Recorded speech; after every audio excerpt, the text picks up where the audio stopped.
Come to think of it, I don't know. Because my skin is brown, my blood is red, and my heart is gold. I think I might be human, but that's not what I'm told. See, I'm told that I look Mexican or maybe Latin when I'm cold and my skin is paler.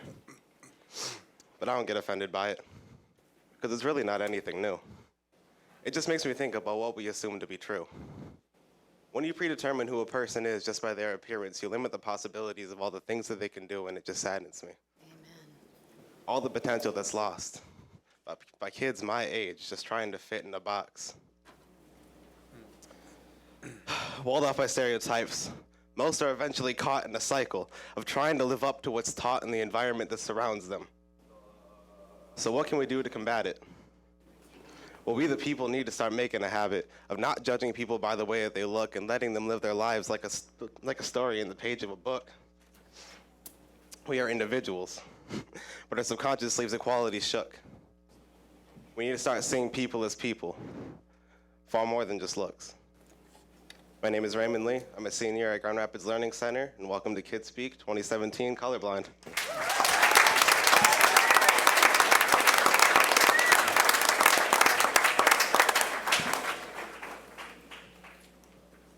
Hello, I'm Natalie Price, president of the Grand Rapids Mayor's Youth Council and a senior at City High Middle School. Hello, my name is Daniel Caracheo, and I'm a senior at City High Middle School and a member of the Grand Rapids Mayor's Youth Council and the chair of the KidSpeak subcommittee. We will be your MCs for today's event. Today's proceedings are being streamed live on the City of Grand Rapids website, and we have GRCC taping today's events, which will be aired on the Grand Rapids Public Schools Cable Channel 27. In the next 2 hours, you will hear a variety of opinions about race and equity from nearly 30 people. Their perspectives will be heartfelt. They will be candid. They will be honest. So get ready. So often when people talk about race, they forget to include us. They forget that one day we'll be those registered voters showing up at the voting polls. Therefore, today, we are going to inform our decision makers about ways we can all make Grand Rapids a city where all people can have opportunities and feel welcomed and celebrated for who they are. In some communities, race is often silenced. It is one of the main things on a group's mind, as stereotypes are made in the first few seconds of meeting someone. In my school community, the reminders of race are everywhere. It is not often talked about, but it is noticeable just about everywhere. I am fortunate enough to have been exposed to a high school that is diversified and not simply singled down to one particular race. The diversity that I am a part of is what makes my community so special, and I believe it is something that should be recognized and celebrated more in other places. Equity matters in my community, and it matters to me that it is needed everywhere, not just in school environments. Speaking up about race is more than just an option. It is a necessity and should be something no one should shy away from. If you are feeling prejudiced or discriminated against because of your race, talk about it. It makes all the difference if you are deeply passionate about openly talking about your race. It can speak volumes. So I encourage each and every one of you to speak up. Make the difference in your school, home, or work that we need to hear. Make it known that you fight for equity. That's the focus of KidSpeak this year. KidSpeak is an annual forum created by Michigan's children and facilitated throughout Michigan. In Grand Rapids, this forum is facilitated by the Mayor's Youth Council. We are a group of high school teens who live in the city of Grand Rapids. As council members, we meet with Mayor Bliss monthly to discuss issues facing our youth today. We also learn about our community and the role city government plays in our lives. And speaking of the Mayor's Youth Council, I want to give a special shout out to my fellow council members. They are working hard to ensure that this event is a success.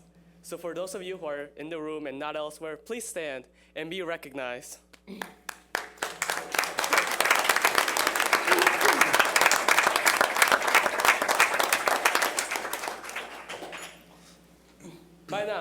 By now, everyone should have this year's KidSpeak keepsake.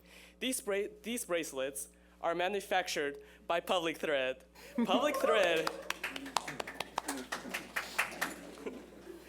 Thread is a local textile manufacturing company. Public Thread believes that, quote, what we make and wear on our body matters, and yes, it does. As a symbol of unity, please put on your bracelets today if you haven't already. All right?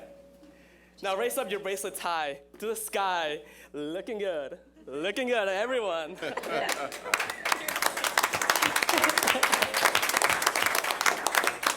Thank you for your support. All right, now please welcome Mayor Rosalind Bliss. Mayor Bliss is serving her second year in her first term of office. Mayor Bliss has been a champion of connecting children to nature, small businesses, and advancing racial equity. Please welcome Mayor Bliss as she says some opening remarks and introduces the listening panel. Thank you.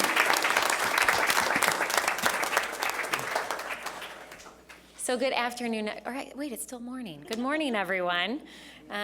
So first, I want to say what an unbelievable privilege and honor it is for me as mayor to work with the amazing group of students that I have as a part of my Mayor's Youth Council. So Daniel, Natalie, thank you so much. I'm really the one that should be thanking you because not only for all the work that you and your peers and the members of Mayor's Youth Council, all the energy and time that went into planning today, but for the time that I get to spend with you.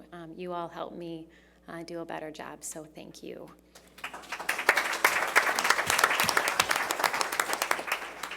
I also want to take a moment to thank all the leaders who are here with us today, who took time out of their day to come and listen, because today is about listening, so that we as leaders can do our jobs better.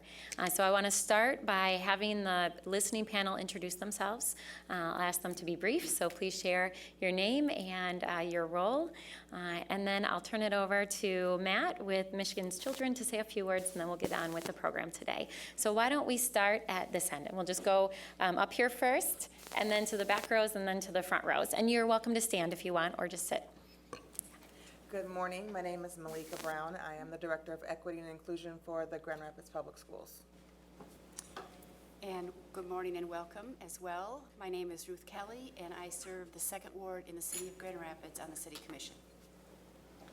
Good morning. My name is Betsy Melton, and I am on the Kent County Board of Commissioners, District 13, which happens to be Kentwood.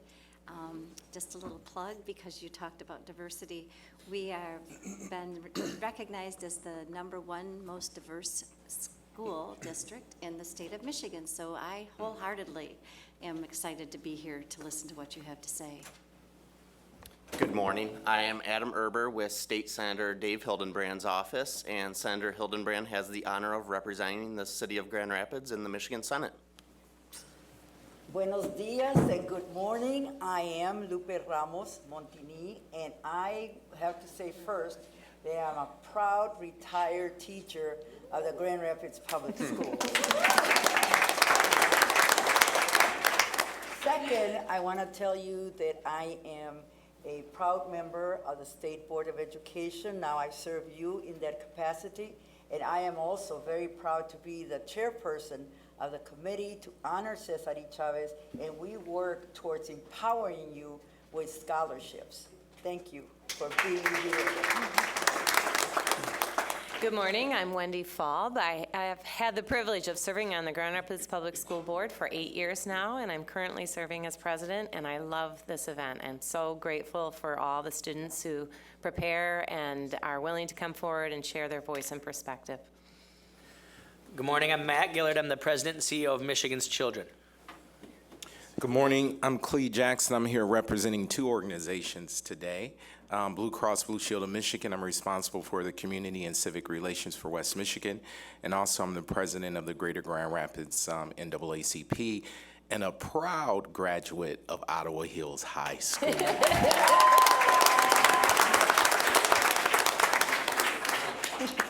Good morning, everyone. I'm Ron Gorman, Assistant Superintendent of Pre-K-12 Instructional Support for the Grand Rapids Public Schools. Good morning, Lamont Cole, Director of Strategic Initiatives and Education at your Grand Rapids Urban League, and I serve as Clee's 3rd Vice President of your Greater Grand Rapids NAACP.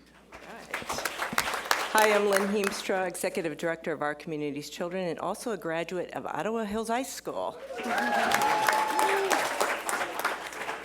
Hello, I'm Greg Sundstrom, City Manager for the great city of Grand Rapids.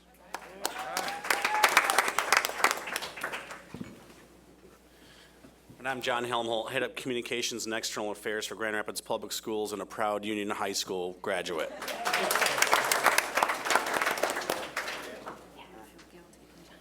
And on this side, I'm John Globensky, the Grand Rapids City Treasurer.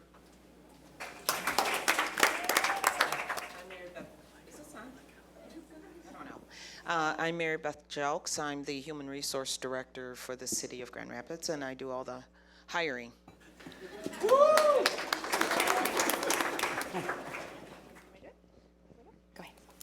Good morning. I'm also wearing two hats. I am the co-founder with Mindy and two other women for the Latina Network of West Michigan. I work here in City Hall as the assistant to the city manager, who you met earlier, and I'm a proud GRPS parent. Good morning, everybody. David Marquardt, Director of Grand Rapids Parks and Recreation. Welcome. Hi, I'm Mindy Sassi, and I serve as Executive Director of The Source and one of the co-founders of Latina Network. Thank you.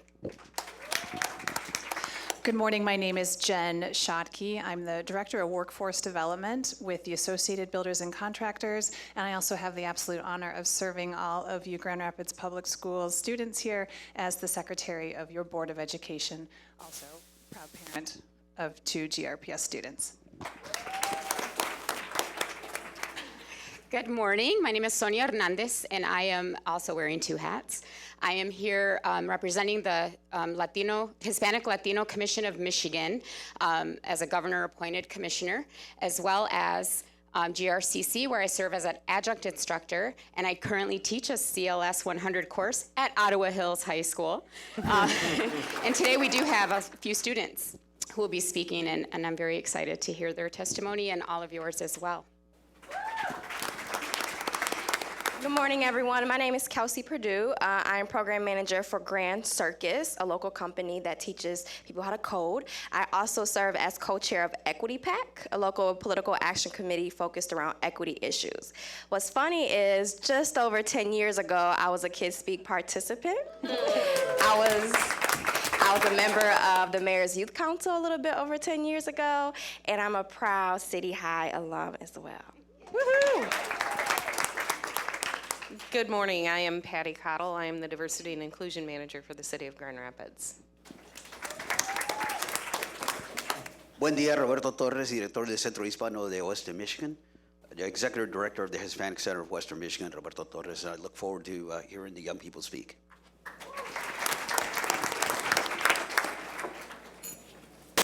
All right, thank you, Mayor Bliss, and thank you, listening panelists, for your role in today's forum.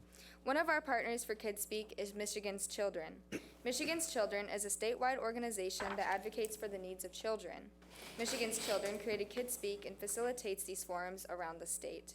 Please welcome Matt Gillard, President and CEO of Michigan's Children, as he gives some remarks. Thank you, Natalie. I'd like to thank all of you for coming today, especially thank the young people who are participating, and thank the Mayor's Youth Council, Mayor Bliss, and the City of Grand Rapids, and Lynn, and our community's children for putting this event together. Michigan's Children is a nonprofit child policy and advocacy organization focused on the pursuit of public policy in the best interest of children from cradle to career. We are based out of Lansing, but work throughout the state.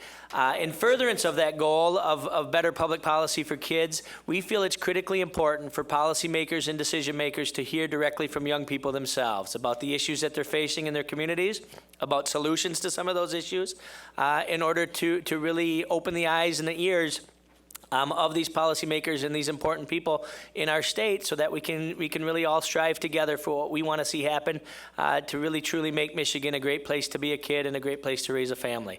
So these events are one of the best things that we get to do all year long. I particularly look forward for this event every year in Grand Rapids, and I'm really looking forward to it today. Thank you.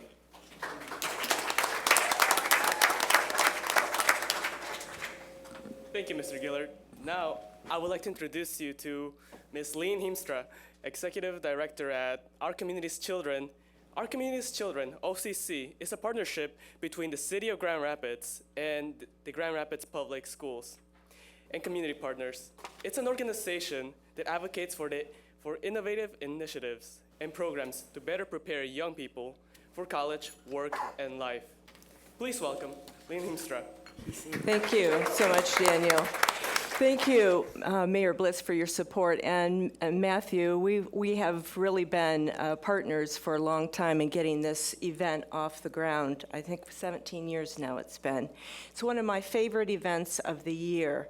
Our community's children exist to ensure that the lives of children in the city are improved. And part of that is that we want to see young people active and engaged and having a voice in matters that concern them. I want to thank the Mayor's Youth Council for tackling this incredibly important issue of our time.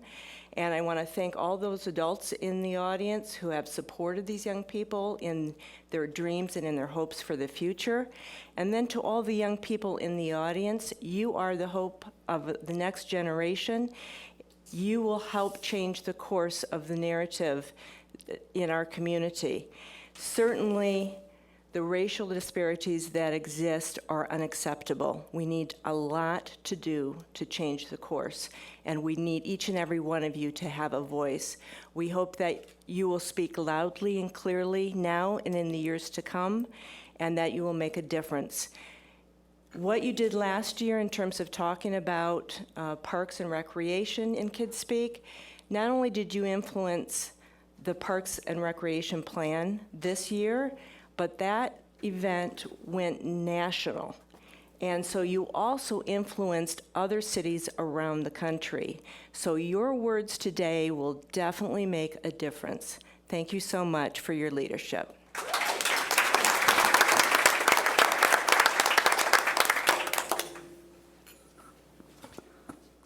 Our theme for KidSpeak this year, race and equity, came after reflecting on recent events.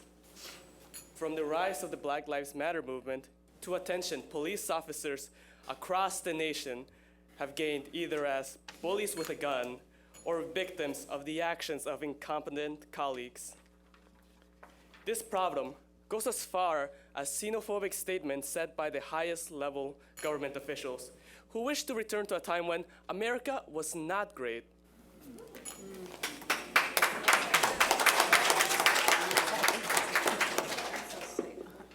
But the truly terrifying thing is that this topic goes as deep as issues our local government faces, from gentrification on Wealthy Street, Franklin, Division Avenue, and many other countless nameless communities that have been silenced by these actions. So today, let's make our voices heard. So, what does it mean? How does it feel? And or what are the benefits of being a person of my race? Well, Mexican food is the best food. Second only to Daddy Pete's barbecue. Taco Bell, get out of here. Tacos at Cañada is where it's at. But in all seriousness, it's an interesting question. Because it wasn't until recently that I gained a sense of cultural identity. Before, I was just a bookworm with overworked parents, not by choice, of course. So we never really had much time to get in touch with our traditions. So in short, I was basic, yo. But lately, from my job as a photographer and having more freedom to move around, I've had the chance to see the inner spectrum of West Michigan. Beyond race, but culture. The heartfelt passion of African communities, the deep traditions of Native American people at Grand Valley University, the Grand Rapids Polish Festival and Pulaski Parade, and of course, the strong sense of family and community I've witnessed from the amazing Mexican celebrations I've worked at, and from the hard work of the Hispanic Center and the Cesar Chavez Committee, as they work to open as many doors of opportunity to the people of Grand Rapids. We are more than a color, more than a culture.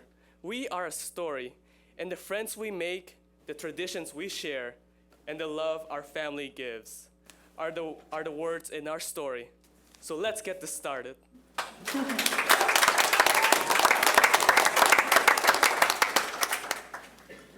Our youth speakers today were asked to answer one of the following questions we developed.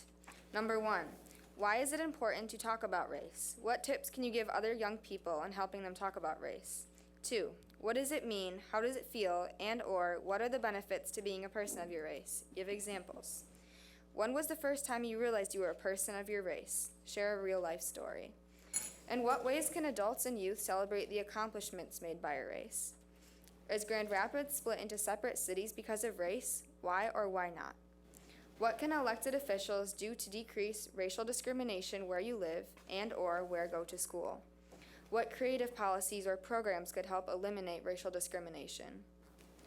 In what ways should the city and the schools ensure that all children are successful regardless of race? Are race and poverty related? If so, how? If not, why not?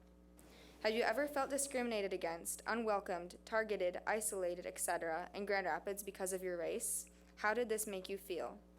What did you need from parents, teachers, and after-school leaders to succeed in the multiracial world in which we live? And why isn't the world colorblind? Should it be? All right, we're going to have our first speaker come up. Marcus Lofton, Ottawa Hills High School, 11th grade.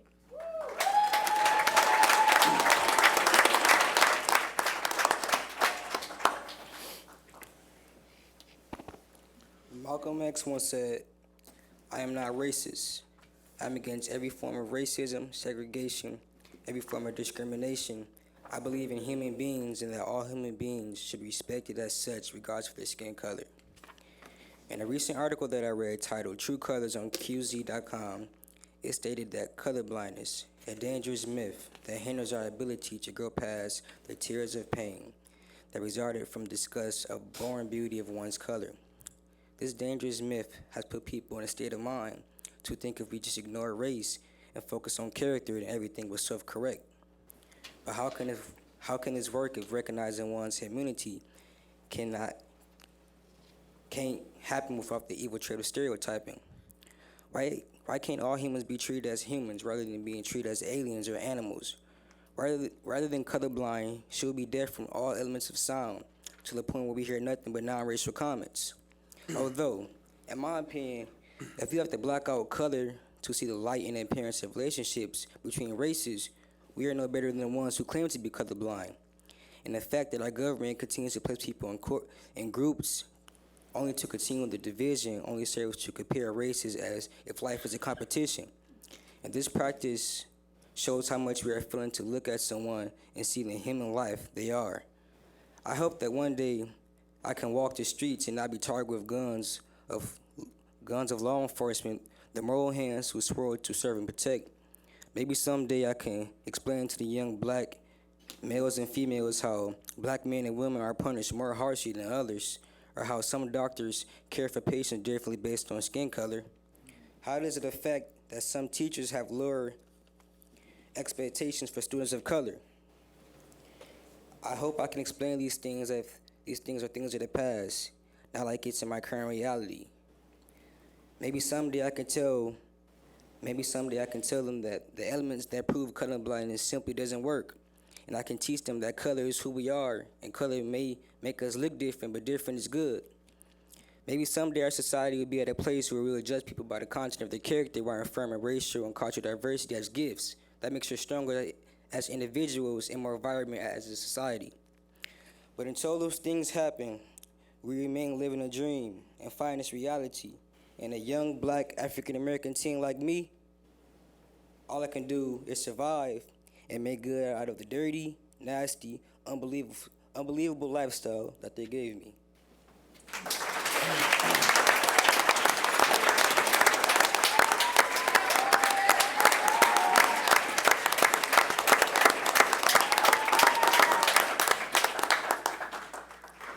Zeke DeBlay, Grand Rapids Public Museum School, 6th grade.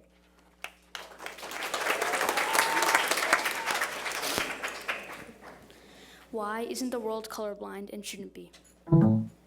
It might feel weird to you just why I'm talking about race. I mean, look at me. I have European roots, so I'm white.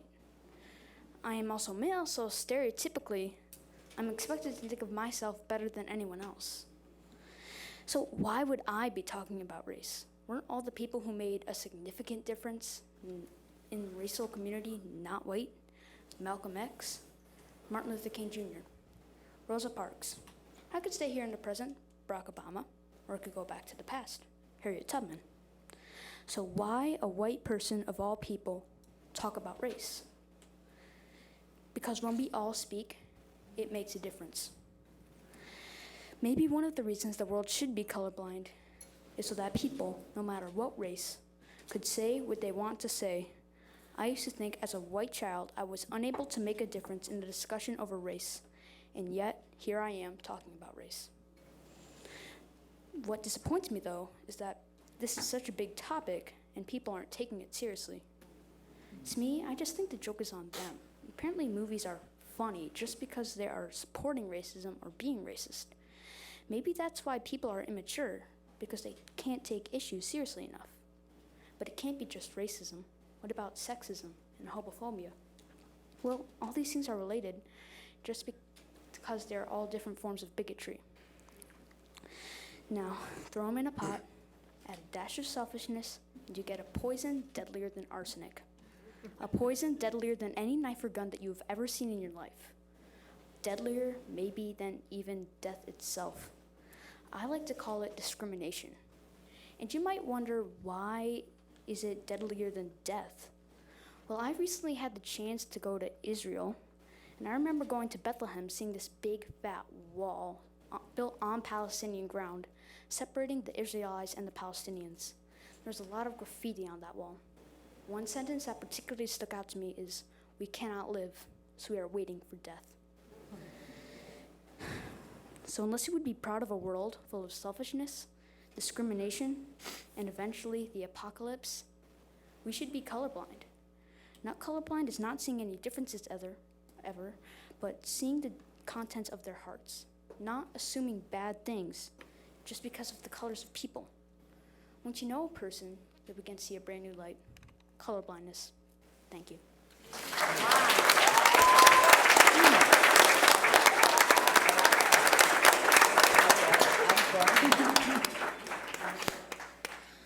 Mayaja Dunnings, Gerald R. Ford Academic Center, 6th grade.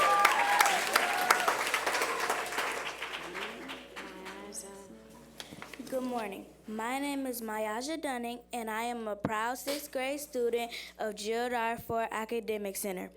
And my topic today is, why is it important to talk about race? It is important to talk about race to help build an understanding and respect for others. Also, it will empower us to generate different ideas and to learn from each other. Additionally, we will develop the tolerance for our differences and enhance the community. Talking about race will not only help my peers and me, but it will also help our children and future generations establish a tolerance for others. Rosa Parks once said, and I quote, "Racism is still with us, but it is up to us to prepare our children for what they have to meet, and hopefully we shall overcome." I believe Mrs. Parks' words are sadly still true today. Beginning with discussions on race will open the door to broader discussions of differences such as religion, cultures, disabilities, etc. This will ultimately lead to a culture of love and acceptance.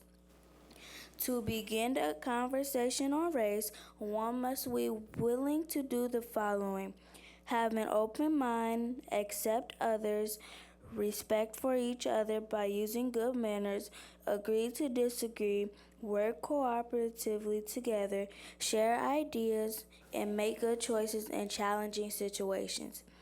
In closing, I would like to leave you with a couple of quotes that have inspired me to take a more proactive approach to talking about race. Until justice is blind to color, until education is unaware of race, until opportunity is unconcerned with the color of men's skin, emancipation will be a proclamation but not a fact. President Lyndon B. Johnson.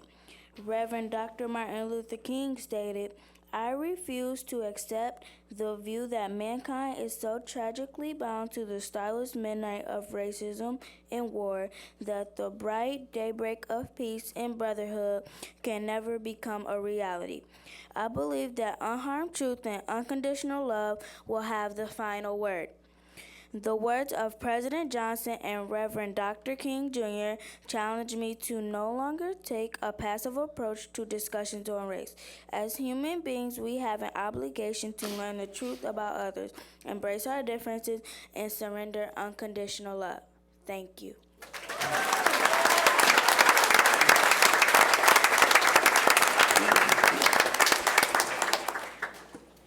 Brianna McLemore, University Prep Academy, 12th grade.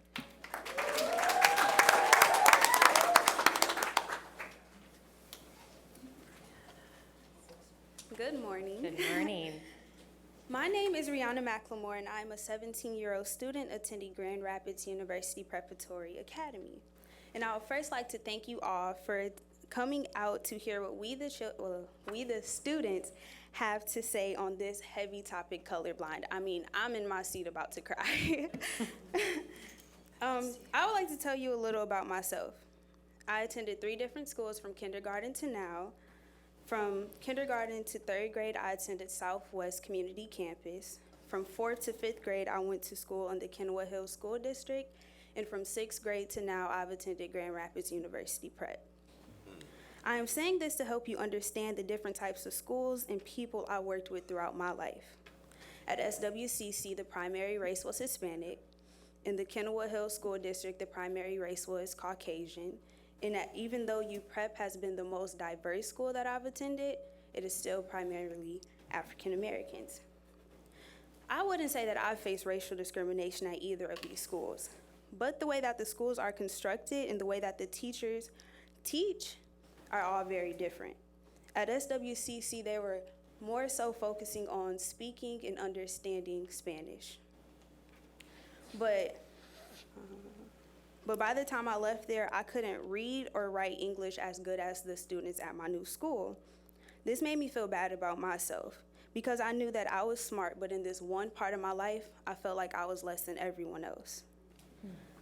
The teachers at my new school worked with me to get me to where I needed to be. And those schools were Fairview and Kenwood Hills Intermediate Schools. A lot was different there. Things such as the technology that they had for us to what it was that they taught. Unlike the other schools that I've attended, they had enough supplies for all of their students and better technology.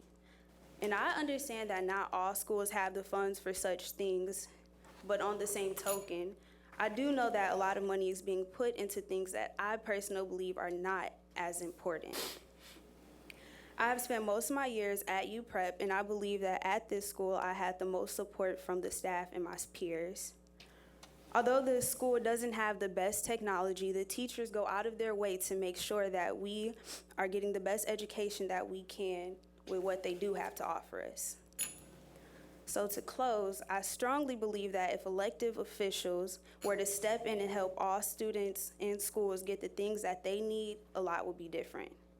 Things such as the graduating percentage increasing, the dropout rates decreasing, and the students' interest in school.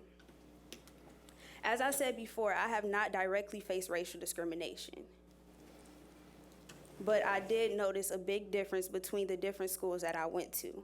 And with all of your help, I am sure that we can make a great change for the better.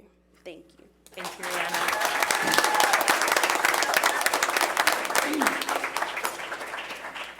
Veronica Gilbert, read by Natalie Gilbert, City High Middle School, 10th grade.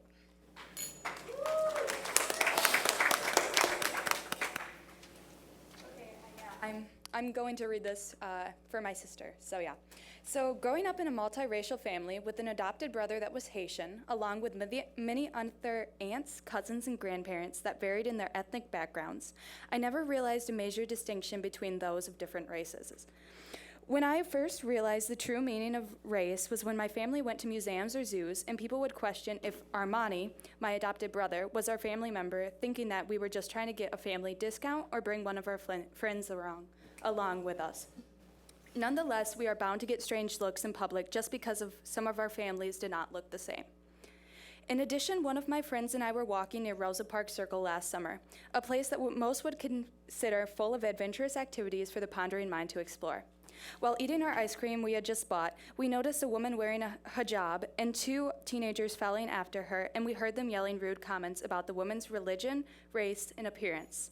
I was disgusted by what I had just witnessed and was severely disappointed that this was happening within such diverse and inclusive place. Luckily, some bystanders, in addition to my friend and I, stopped the teens. I believe that despite of all these stories of racial discrimination in Grand Rapids is becoming a diverse and inclusive place to live. For example, the new diverse police system that they just recruited this year, 2017, was the most diverse year of police recruits for Grand Rapids to date. Some things that can be done to help make more diverse and inclusive place to live is to start with the youth. Children from an early age should have more exposure to culture. This does not necessarily mean that children do a 20-page paper analysis on culture. It just means that providing funding to try different food and to read about cultural differences would likely help. Lastly, everyone should be sure to call out racism or making sure that anything that doesn't promote diversity is called out as well. Regardless, we are all the same.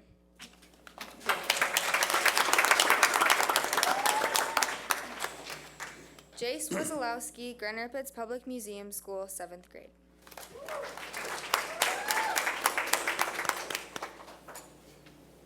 When I first heard the word race, I did not know what it meant. So I asked my brother, and he said that it was the color of your skin. I had to make sure on that, so I looked it up on the internet, and it said that it was basically how you look. Skin color, hair color, eye color, and etc. But a question you might have is, why does that matter? Yes, it does help you learn things about your past and your ancestry, but many people have been hurt over their race. People used to have to go to different schools, and they had to drink from different water fountains, all because of their race. And race is actually pretty confusing if you think about it. People are being discriminated against something for something they don't even have a say in. I mean, people do not decide to have a certain race. That just happens. But still, everybody got separated over this. I think that it should not matter your race, and that everybody should have the same privileges and be treated equally. Thank you. Thank you. Thank you, Jace. Adriana Rios, Grand Rapids Public Museum School, 7th grade. Hi, I'm Adriana Rios, and this is me spilling my opinions on today's topic, KidSpeak, colorblind. Living in a colorblind society means waking up every morning to racist jokes, discrimination, and inequality. Tell me, is this what we want for our city, state, country? People make stereotypical assumptions about everyone's cultures and traditions. I get discriminated by people who I don't even know. I believe there's good in everyone. You just need to realize what point of view you're looking at of that person. I am Mexican. To be a Mexican to you might be a person eating tacos, dealing drugs, raping people. But to me, to be a Mexican means I have to work 100 times harder than anyone else if I want to get what I want in life. Because I know my grandparents and my ancestors wouldn't have been given this education, this life that I have. This is because I know they would have wanted me to do better, to take advantage of my voice and my rights to make my environment a better place than it was before. As I walk the sidewalk of downtown, the city of Grand Rapids, I notice people looking at the buildings and at the altars of who made this place. I often wonder why. Then I think, oh, I know why. It's because we're all different. Different in personalities, faces, features, but are we all that different? The answer is no. Every single one of our hearts are connected. We all share the same sidewalk, the same air, the same home. We all belong to the same human race. A way that we could get past this nonsense of poor and rich, black and white, is if we take the time to look at each other with respect, with loyalty, with pride. to take the time to accept and love each other. It takes $0 to be kind, so let's spread kindness together. Thank you for listening. Thank you, Adriana. Riley Wilson, City High Middle School, 10th grade.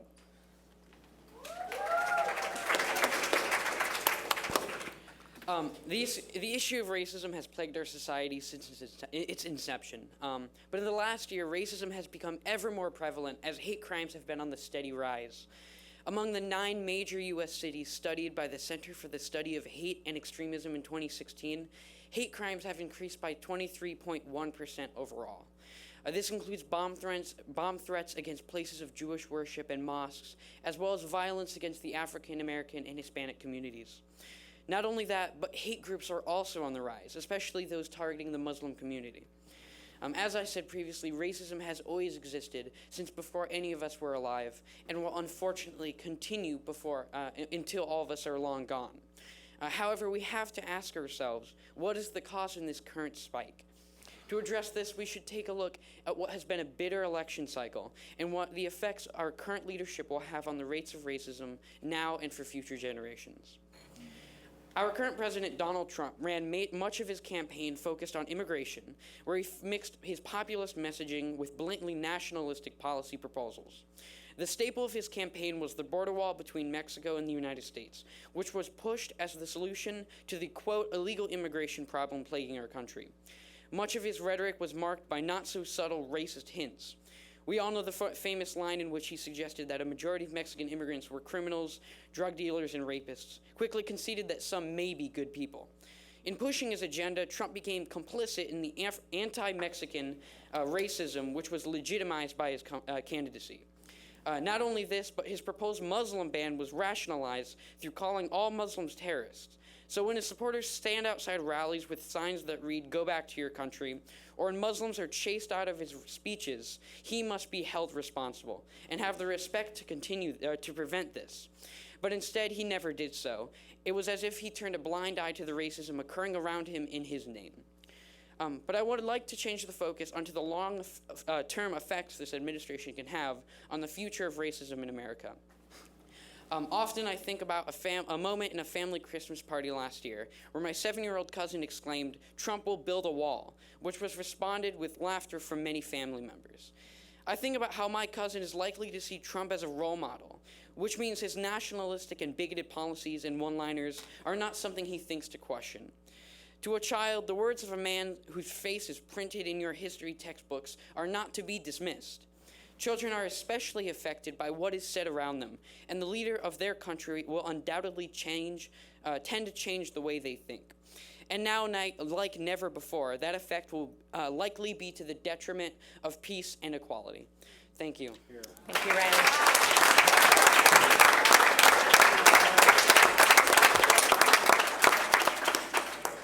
Michaela Riley, C.A. Frost Environmental Science Academy, 10th grade. Hi, I'm Michaela Riley from C.A. Frost. There are many struggles to being biracial. There are times where you're forced to choose a side to identify as. You'll find yourself acting like two different people because if you say you're part something, you have to prove it. Because if you say you're part black and act like you grew up in a white household, you're denying your culture. If you say you're part white and go around talking about how the other night your edges were laid to the gods, you're racist. Because somehow choosing to call yourself black or white isn't both denying your culture and racist. Racism is very present in this world. And after time, you come to realize that we live in a world where you're white or you're not. But what do you do when you're different to everyone you meet? What do you do when you're white and you're not? What do you do when you're the creation of two opposing forces joining together? They're going to try and tell you to be yourself while teaching you their ideals because their opposing force is giving you two sets of ideals forced to make sense of what they mean, forced to make them become one. That's what it is to be biracial. A confusing mess of things thrown to you to figure out for yourself because your white mother can't explain this to you. Your black father can't explain this to you. You're given all these things that make up who you are, and it's up to you to define what that means without the help of anyone. You're alone, and the only one that's going to get you through this is you. I am many things in the eyes of those who look at me. I am a woman. I am an older sister. Before I am any of these things, I am a contradiction. I am biracial. I'm the blending of two colors once forbidden, constantly reminded by those who still believe unity is unattainable, that I'm just an unwanted stain preventing almost perfect separation. But no, I am many things, but unwanted is none of them. I'm the blending of two colors once forbidden, constantly reminding those who believe unity is unattainable that I am the definition of what unity could be. Thank you.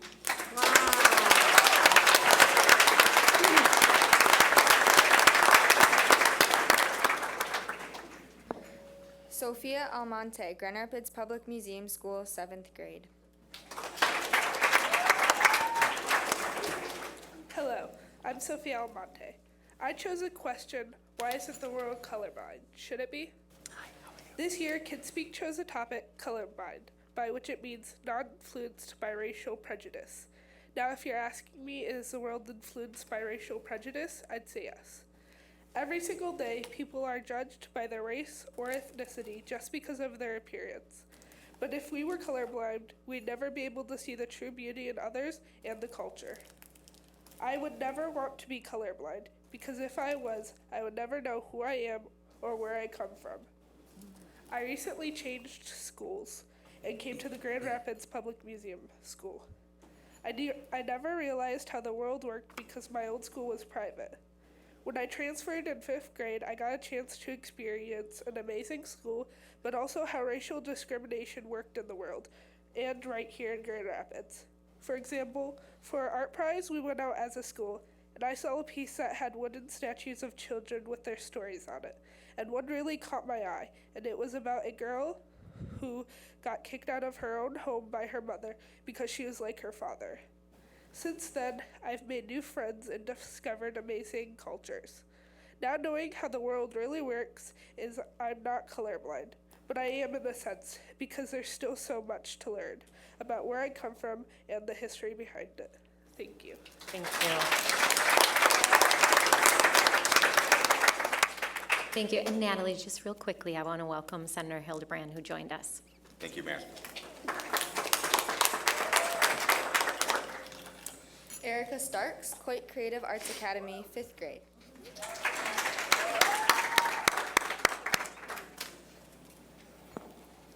Hello, my name is Erica Starks. I go to Coit Creative Arts Academy. I'm in 5th grade. I would not like to keep you long because I think that time is money. So,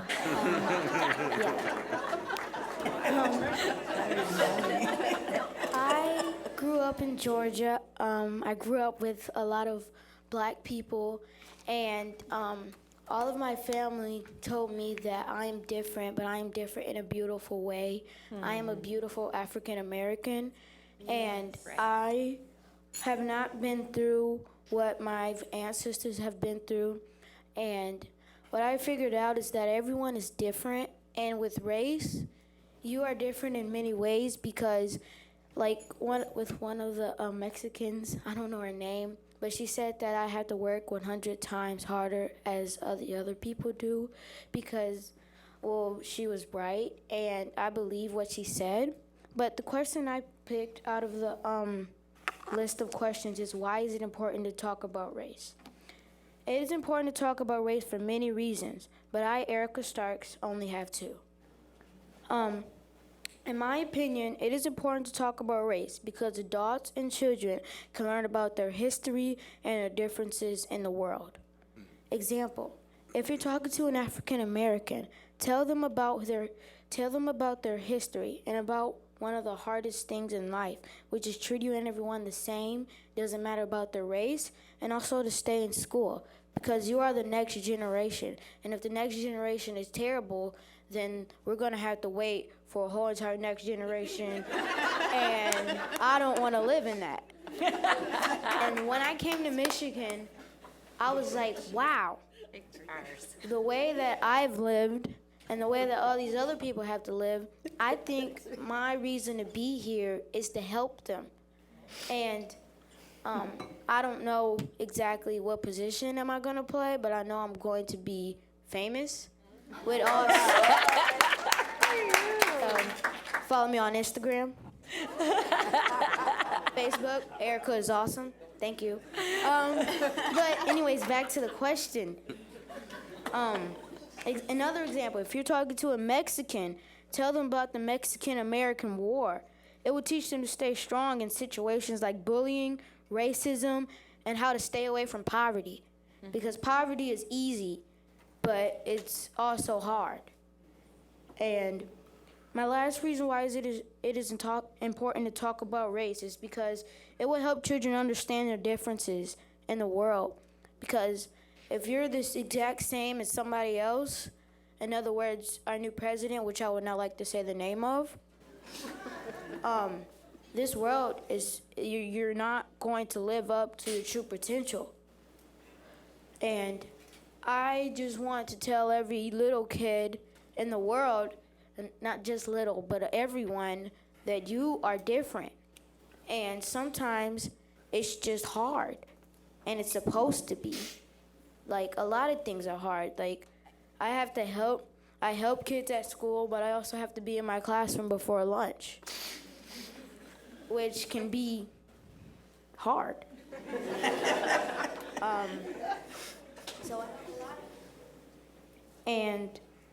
Well, that is why I, Erica Starks, think it is important to talk about race. Thank you.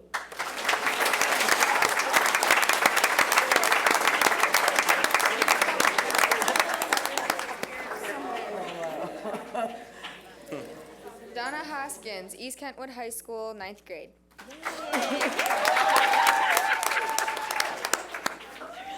Hi, I'm Jonna Hoskins. I'm a freshman at East Kentwood High School. We are all a part of one race, the human race. This is something that I would like society to think, but unfortunately, the reality is that the world sees color. Your race affects the way you are treated, and the idea behind racism is the fact that color is acknowledged. If you're a person of color, you are seen and perhaps treated differently as an individual. Most of us have filled out an application and came upon a question where it asked for your race. Well, if the world didn't see color, if race didn't matter, information as such would be irrelevant. Stereotypes are another contributor to the way people are identified. Many stereotypes are based on race, and many people judge an entire race off of the stereotypes that they have heard or been taught. Due to racial stereotypes, people of color are perceived differently and criticized automatically. This is one way the world isn't colorblind. I also believe the world isn't colorblind because of racism. To be more specific, racism is solely based off of the fact that color is recognized. Think about segregation and Jim Crow laws.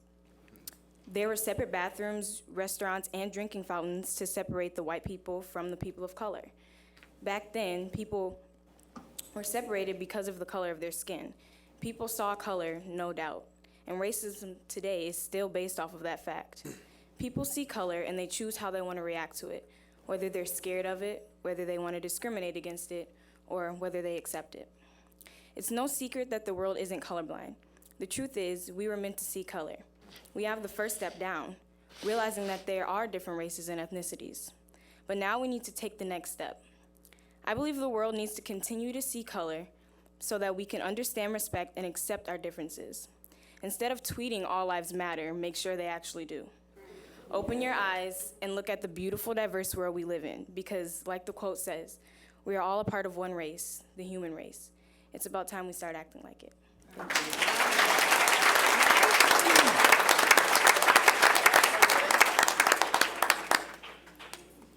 Josh Alvarez, University Prep Academy, 12th grade.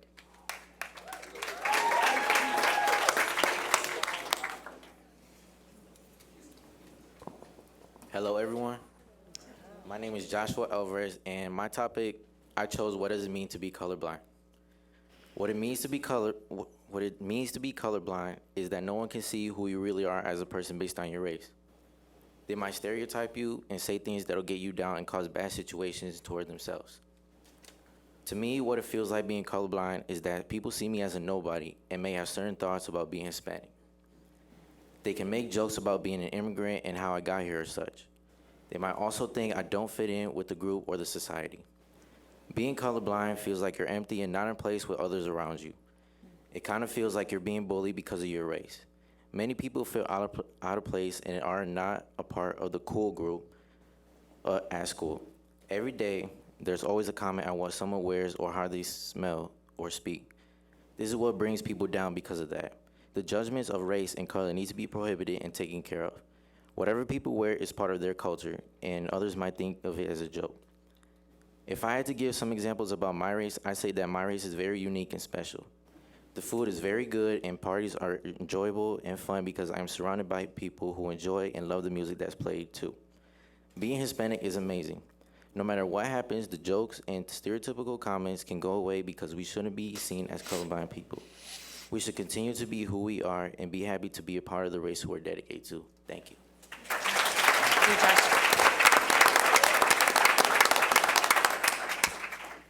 Next is Madison Janae from Hampton from Grand Rapids Public Museum School, 6th grade.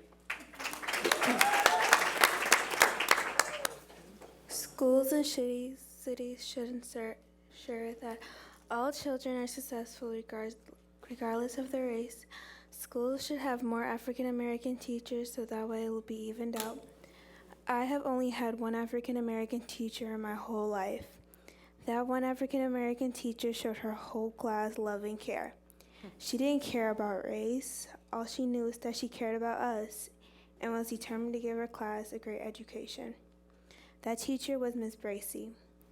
Miss Bracy was a fantastic teacher, and there should be more teachers like her. Cities should have more people that don't look at race. I think more people should be more like my teacher, Mr. Gibson. He doesn't care about race. He just cares about our education. Mr. Gibson is always encouraging us to do the right thing. For example, when someone gets in trouble, he corrects them and encourages them to do the right thing. Mr. Gibson only wants us to be smart and great individuals. Nothing will ever change unless we take the first step to a great future. Thank you.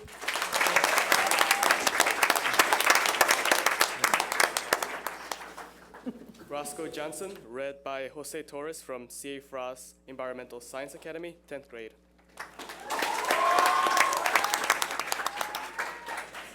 Hello, I'm Jose Torres. As a peer of your community, does your race feel relevant in today's society?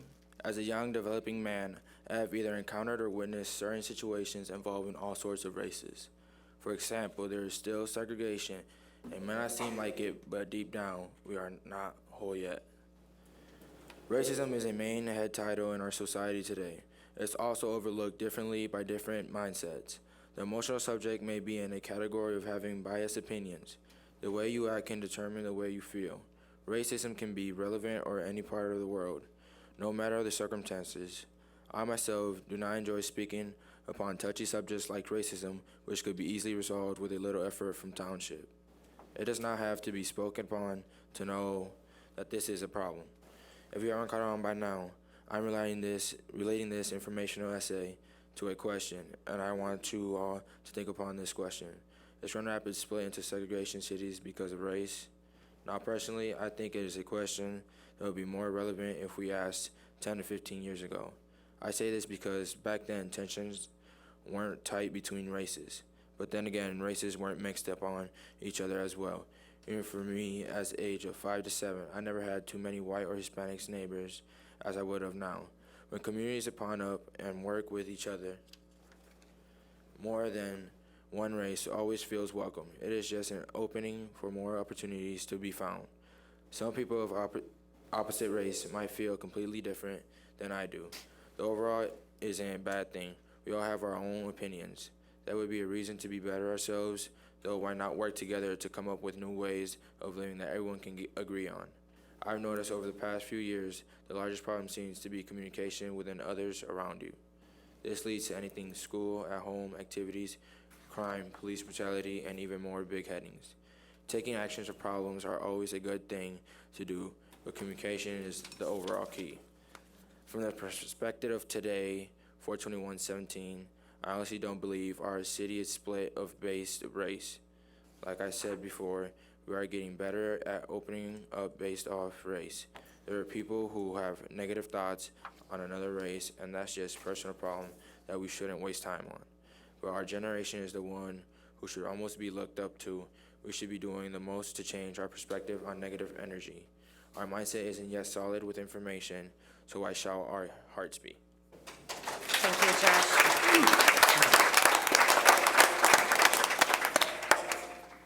Miaza Love, University Prep Academy, 12th grade.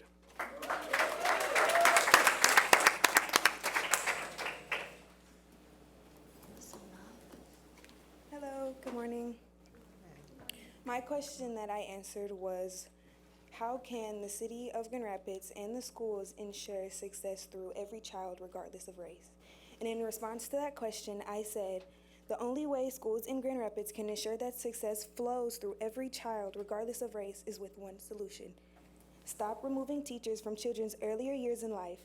Teachers make a big impact in most kids' lives, but the only reason there's no progress and change and children are falling through with their learning is because all of the teachers the children start off with in middle school are gone before an impact can even be made.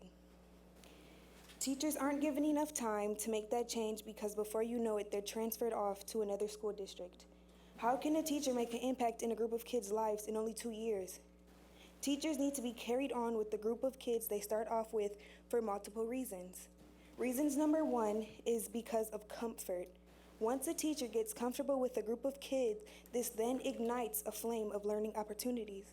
Not only is the teacher learning more about the kids, they're also connecting and learning more ways to perfect their teaching so the kids can, excuse me. You're doing great. So the teacher can grab information in a perspective that they understand.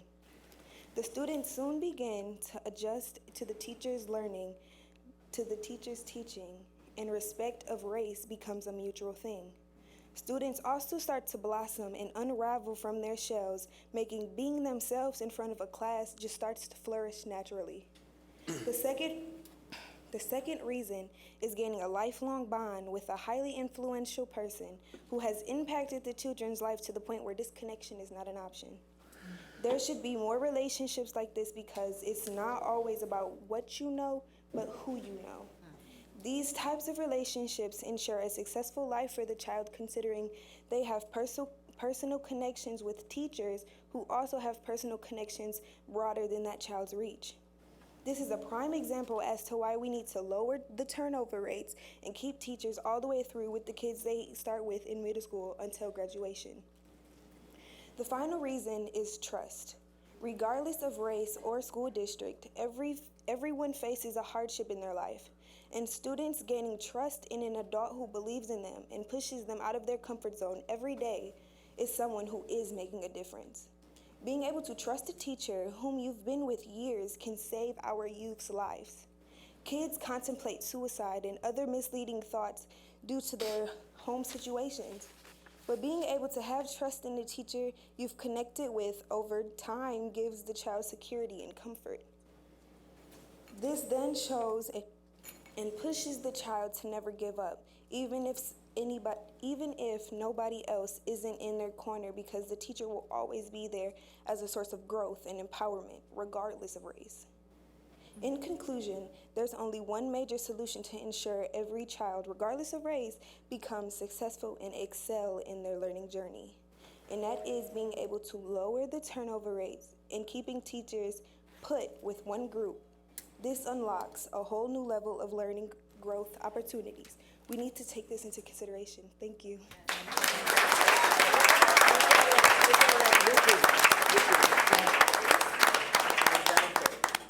Next, Joanna Workman from Grand Rapids Public Museum School, 7th grade.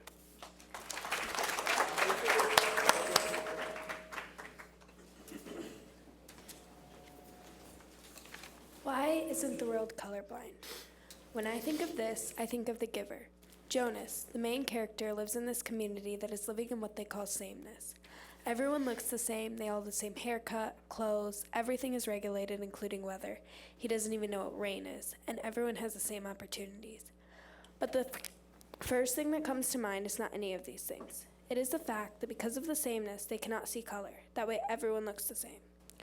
Why does this thing come to me, though? Because Jonas starts to see color, and he, who has been deprived of it all of his life, is awed by it. He thinks it's amazing and wonderful. He thinks it's so unfair that his friends can't see color. They don't even know it exists. So how does this relate? This shows that being colorblind can be a good thing. There's no discrimination and people are known for their personalities and not what they look like. Even though this could be a good thing, I think our world should not be colorblind. Because if our world was colorblind, we wouldn't be reduced to sameness. We wouldn't look the same like they did in this book, except for color. Another reason is that color is beautiful. Jonas couldn't even tell that an apple was red or green. All he could tell was an apple. It didn't have color. Color just didn't exist, and when he saw it, it was beautiful. We are colorful, and that is beautiful. We aren't reduced to sameness, so there's beauty, wonder, amazement, awe, difference, and contrast. This can be good and amazing, but also bad. This can provide a difference and contrast. This can provide an opportunity to discriminate and separate, and that is taking this beautiful thing we can see and be and turning it upside down. Taking it for granted just so someone can pretend to be better than someone else. Instead of being colorblind, we can look at people for who they are and love them for it. It does not matter what they look like, they're still human, and all humans have the same rights. We should be kind no matter who they are, no matter what they look like, no matter what they believe in. So to answer the question, should the world be colorblind? No, we should not be colorblind because color brings beauty, and in beauty there is difference, and being different is what makes you special. Thank you.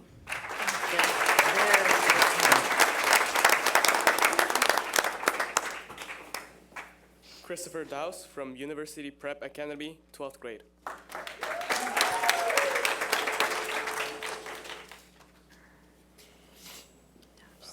Good morning. Good morning.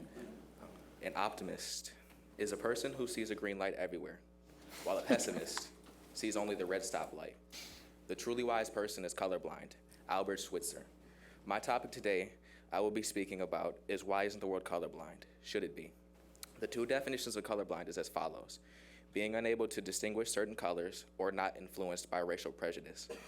I would like to start with that the average human eye can see 7 million colors, has over 100 million rod cells, and 3 cones which consist of blue, green, and red. We use this color to make great inventions and breakthroughs in technology, but having this color can also have others seeing different of each other. Being of a mixed descent, I see both sides of this conflict. One side may see the other as inferior or less, while the other side responds with hate. Why do we separate ourselves based on the color of our skin? Color doesn't define who we are, it's only how we look. The color of our skin doesn't define our dreams, goals, success, aspiration, personality, identity, and so forth. Humans are all of the same species of the genus Homo, as we can be traced back to the Neanderthals. So how can we let this color separate our people? We may focus on the bad things of one and do look at the other with the same skin and go through a process called stereotyping, which would view them as a stereotype, but I say our color does not define us. As Robert M. Hensel once said, I cannot and will not judge by what my eyes may see, for the skin on a man shall not reveal his true identity. In saying this, I believe we can accomplish many things as a human race, but I also believe that we should be colorblind to the color of a man's skin, for it does not set a destiny or a definition of who he is. We must learn to love each other and recognize that we all descend from the same roots. We learn from the past, but we cannot let the past fully impair what the future sees of each other. In conclusion, I would like to say that colorblind's two definitions carry heavy meanings. One helps distinguish green from red, such as a stoplight, but the other makes us distinct of each other based on the color of our skin. To my full answer of this question, I believe we should and should not be colorblind. I say this because color may help us with many things in life, such as evolution, but it does not help us love each other because of the past our forefathers etched into history. The human eye can see 7 million different colors, but we should not define our brothers and sisters here by these colors. We should define each other as equal. As Martin Luther King Jr. once said, I have a dream my 4 children will one day live in a nation where they will not be judged by the color of their skin, but by the content of their character. Thank you. Thank you. Thank you, Kristen.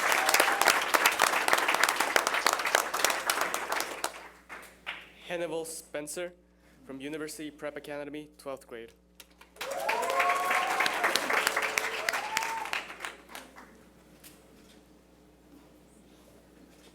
Good morning, everybody. Good morning. Morning. I would first like to say that this is my life story, and it is a general statement. I will not use all. Forest Hills East Grand Rapids, Lowell, Ada, Burton Heights, Alger Heights, Madison area. These are all areas around Grand Rapids. Are these areas separated by race, or is it just a theory?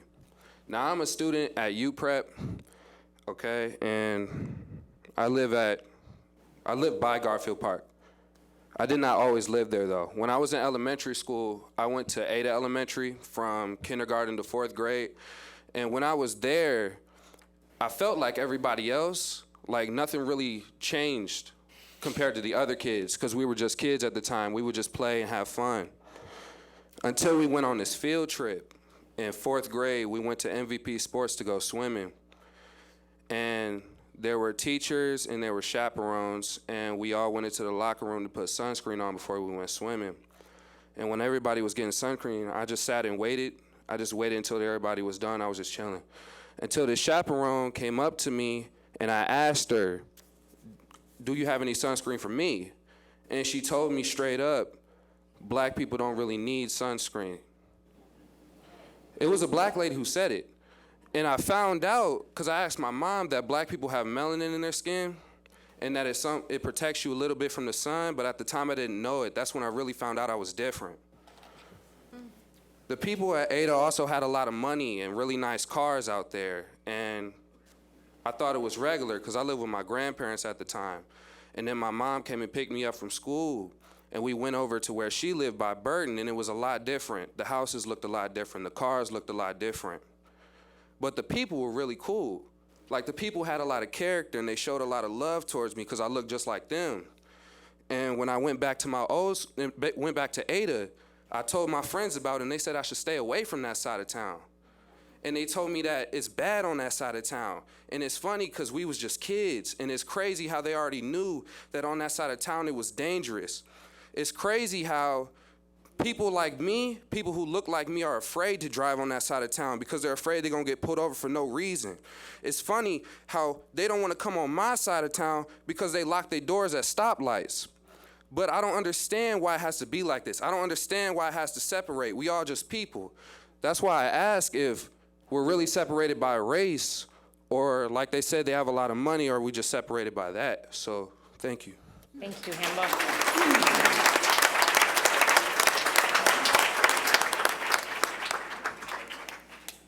Maya Thompson from University Prep Academy, 12th grade.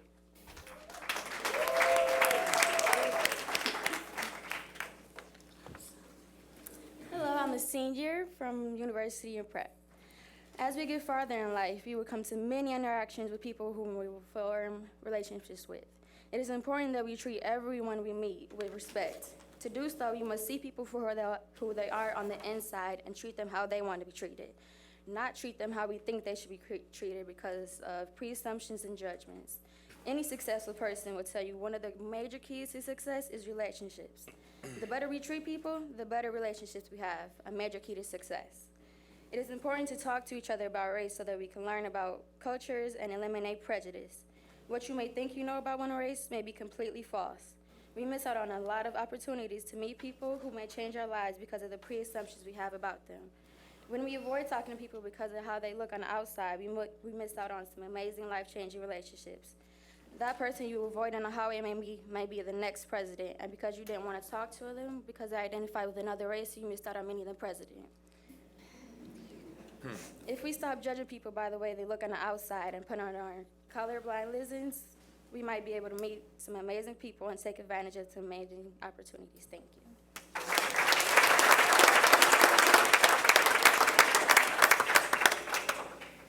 Emilio Martin, C.A. Frost Environmental Science Academy, 10th grade.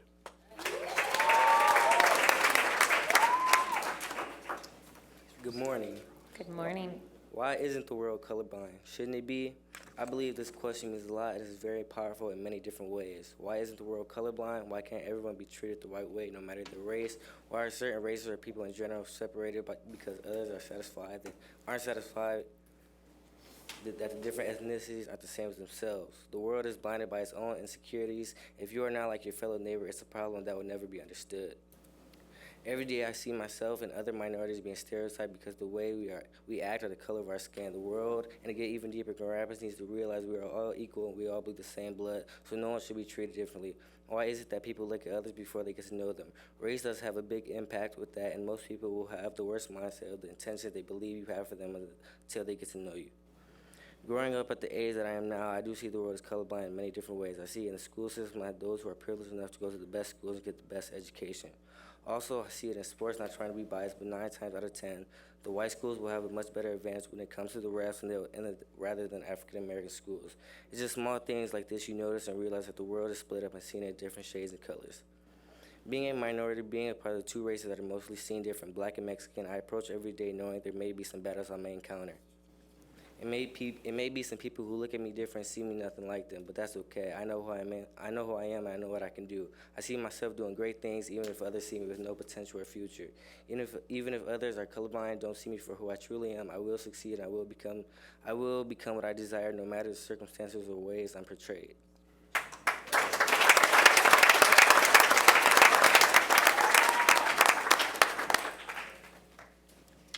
China Figures, University Prep Academy, 12th grade.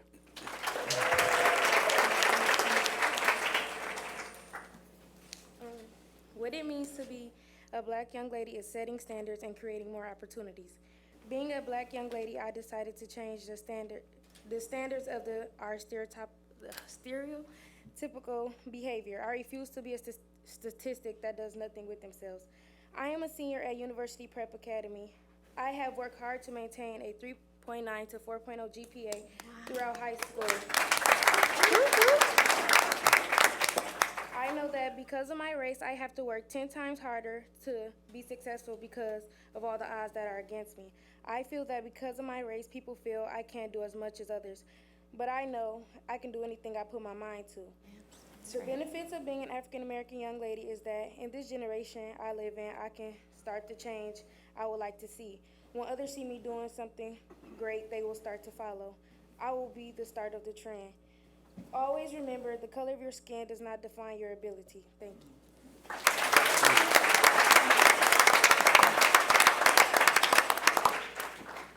Nike Throwbridge, University Prep Academy, 12th grade.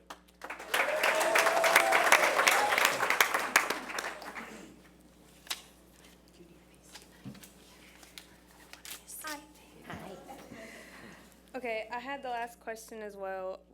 Is the world colorblind, and should it be? To this day, race is still a major world issue commonly dealt with. For one, there's still racist people out here. For two, there's so many groups of people who are racist or people in the past who are racist that those rare ones who aren't, they get rounded in with the others. For some reason, all the world can see is color. They don't actually see the character that everyone has. No one wants to be colorblind, but yet no one can handle what they see. If the world was colorblind, everyone would be forced to look past skin. We all wouldn't be able to discriminate others because no one would know the difference. Even when we think we aren't doing anything wrong, we are. All those racial slurs we use to joke or the stereotypes that there are forms of racism, no matter how funny or harmless we think they are. If we couldn't group people together by their color, we would be forced to realize that everyone is just the same inside, that our skin really doesn't make a difference. And then, once we realize that, we could be able to appreciate the color that there is in the world. Majority of hate crimes could be stopped if people chose to actually live life colorblind. However, we have so many powerful people abusing their power and basically showing the world that it's okay to be racist. From Donald Trump, our president, the leader of our country, who he basically used his whole campaign around racism, and people voted for him and clearly made it known that that's why they voted for him, not because of the other things that he said.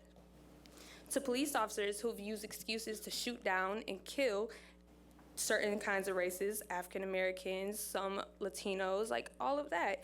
And they even included children who clearly were harmless. This is because everyone believes a certain color means a certain thing. For instance, that all African Americans are criminals, that all Caucasians are racist, and that all Latinos are illegal immigrants. I don't know about the rest of you, but I was born in America. And I'm white, Mexican, and Puerto Rican. My stepdad's African American, and my siblings are mixed. I go to a school that's majority minorities, but yet we're all cultural because there's so many of the minorities. I can't even allow myself to fall into racism because all my life I've been around different races. The larger part of my friends are all African American or mixed, and I consider them my family. Not to mention, I'm in love with an African American. So when I say colorblind, yes, I mean look past each other's skin, but also embrace it. And so going off that definition, I choose to live my life colorblind, and I've got to say, I'm pretty content with life. I think the rest of the world should try it. Thank you.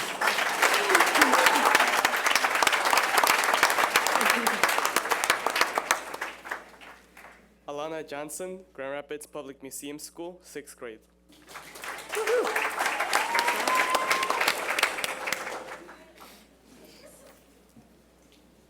Hello.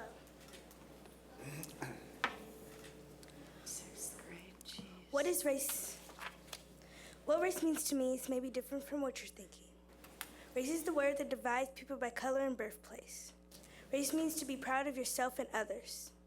But race feels like you've just fell from a star and fell back on earth. Like you've touched something such extraordinary and it's just gone away and blown in the wind. Or like you just touched a cloud. The benefits of my race are amazing. It's the soulful cooking that your grandma makes, or the broom that you can't wait to jump over when you become a missus. These are just a few benefits of my race and what it means to me and how it makes me feel. Thank you. Thank you. Thank you, Elena. Elena Overman, Grand Rapids Public Museum School, 6th grade.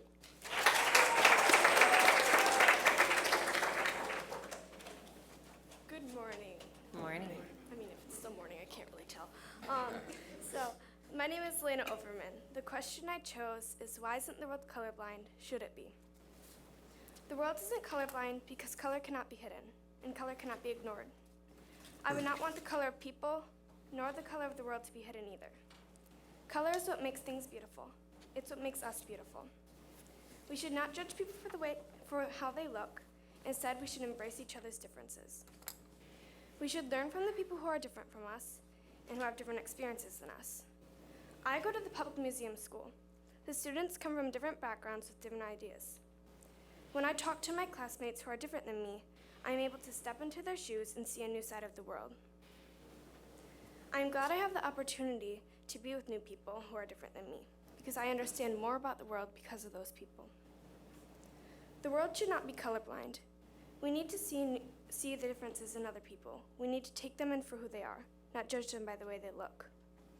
If the world was colorblind, it would be like looking at a blank wall for all eternity. And looking at a blank wall for all eternity is not fun. Trust me, I've tried. My family helps with refugee families. The refugees may have a different culture, a different language, and look different, but the kids love to have fun, just like me. One time we tried to teach some kids from Rwanda the game of tag. They were obviously confused because when they ran around and tagged other people. It was fun and made us all laugh. After a while, we switched to soccer, which we all knew. The point I'm trying to get to is that there are similarities even within the differences of our cultures. I love seeing the initial differences of our experiences and also learning the new things we have in common. To me, colors are important. No matter what colors they are, no matter what it is, or no matter who it is. I would like to see my city, Grand Rapids, Michigan, take people of all races and make them feel welcome, valued, and safe everywhere they go. Thank you.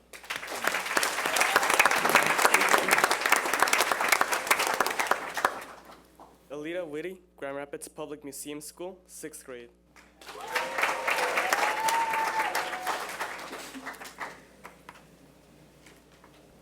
Hi, I'm Alita Whitty. What do you need from parents, teachers, and after-school leaders to succeed in the multiracial world in which we live? Bad things happen every day, all over the world, and unfortunately, right here in Grand Rapids. A majority of the bad things are based on discrimination, and it happens because it can be hard to accept people who are different than us. Look around you. No one looks the same. When the settlers moved here, they thought they were better and could treat people poorly because of their race and differences. As years passed, things got better. At least that's what we're told. Look around. Have things really changed? Just a few weeks ago, here in Grand Rapids, 5 African American boys around my same age were forced to the ground at gunpoint by police officers. Their crime? One could argue it's simply being black in today's white-dominated America. So how can teachers and others help? They can share real-world examples of racial discrimination and give us opportunities to talk about how racism is present in these situations. They can also teach us how to understand that we have contributed to the problem and how to be more aware of our own racial judgments. There is no freedom for all, when some are still oppressed.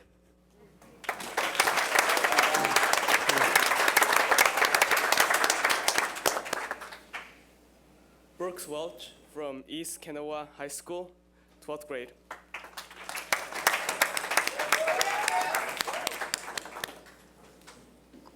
Hi, my name is Brooks Welch. I'm a senior at East Kentwood High School, and that is just given the title of the most diverse school as of 2017. Earlier this year in my AP Lit class taught by Caitlin Villovlek, she took a poll to see who's talked about race in school, like which students. And out of the 34, about 6 said that they've discussed race in school like ever since they were little to high school, being a senior. And it's just interesting because East Kentwood has 61 countries, 63 languages, minority population is 54.8, and we're scared to talk about race. I feel this is a disservice to the students because our realities are shaped by our identities, and ignoring these are ignoring whole parts of students, and not learning from each other makes ignorance and perpetuates that and brings fear and hate becomes dangerous. This made me think that EK, as it being a very diverse school and being the poster child for diversity, our dialogue is just now beginning. So schools like East Grand Rapids or Grand River Prep or Forest Hills probably are not having dialogue at all. It's very isolated and predominantly white, as GR is the 26th most segregated metropolitan area out of 102, the 26th out of 102. No matter how little the number is of students of color at these schools, they're still there, and they should be recognized and not dismissed by colorblind philosophy. You notice skin and physical features, and that's not a problem. It's not a problem that you know that someone has darker hair or darker skin, but the problem is when you use that against someone to make it a disadvantage, to stunt their growth of how they can live, where they can live, school, education. Colorblindness attributes unnecessary shame to what should be illuminated and seen as an advantage. Since it's proven students spend 175 to 180 days at school, 1,000 hours of instructional time, allowing no time to discuss Black Lives Matter, the shameful Muslim ban put in place by our current president, or the correlation between skin color and poverty in our city is not acceptable. I used my school as an example to show that diversity isn't enough. It's essentially only a voiceless visual. Like you see all these people, but it's only an asset if you're tapping into it intentionally.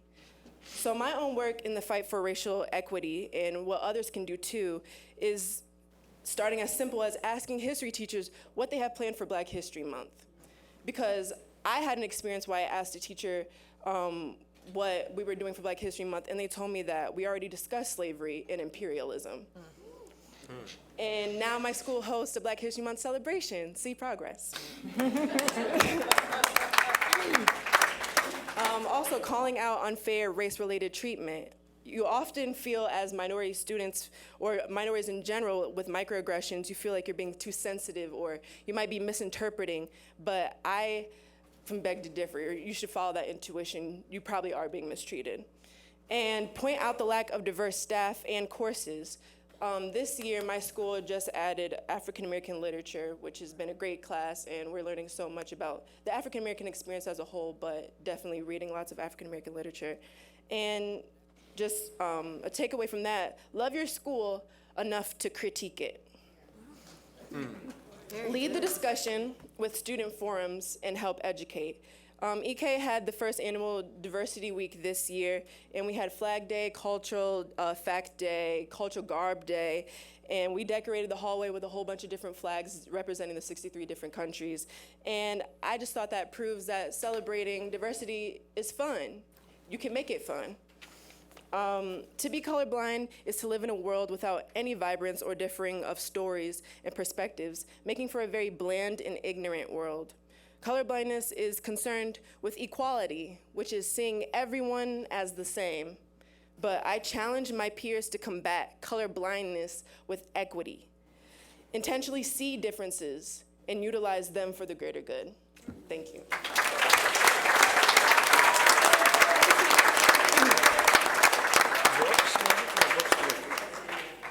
Gabrielle Clark, Ottawa Hills High School, 12th grade.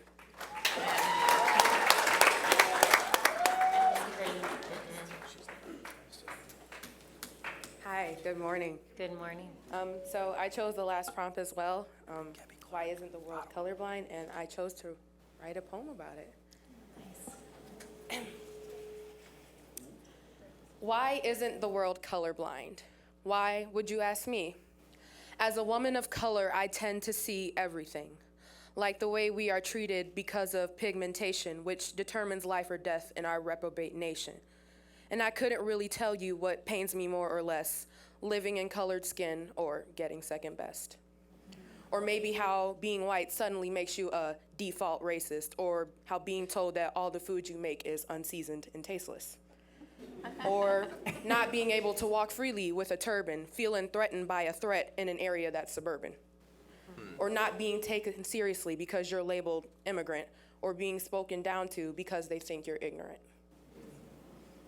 And this isn't meant to be a complaint or a grievance. I'm just speaking peer to peer because I feel we really need this concept on ethnicities to be discussed openly in a place where we can feel completely safe and totally secure in our opinions and open to enlightenment. Embedded in our tissue is the history of every race, a mutated gene, a change of scene, adaptations in our face. And I know this topic's touchy and understand it's controversial, but when you've seen it with your eyes, it's memorized with no rehearsal that we're living in a world where we're set up to starve and die, while others in different colors perish, prosper, or cry from the moral misconduct that we all demonstrate. For once and all, please, I'll set the record straight. Should the world be colorblind? I'd have to tell you no. Because without all of our colors, there would be nothing to show or speak for the culture we all possess that's oh so very rich. How we've all changed over time throughout each generation, learning from the past mistakes and attempting restoration for years of violence, hate, and crime. Colorblind is not the answer. Instead, embrace every color and what everyone has to offer, because I learn from you and you learn from me, and hopefully our daughters and sons can play together happily and blissfully unaware that being colored was a problem that was never there.